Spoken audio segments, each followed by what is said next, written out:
And this my Kalamansi.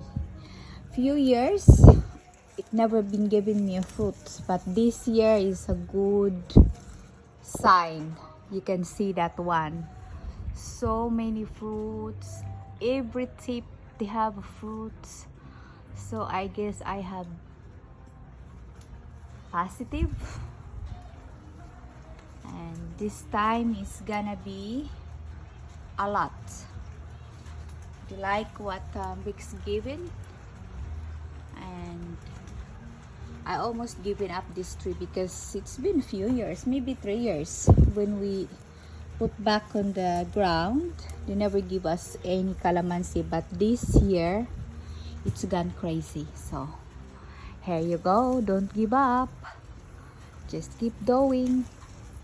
And oh my gosh, as you can see in every tip of the branch, grabe, ang daming bunga. And yeah, well, so many fruits.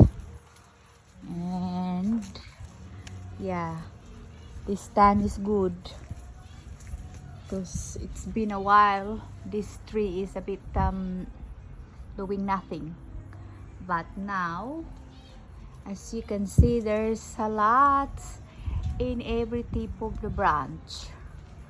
And this is my calamansi tree.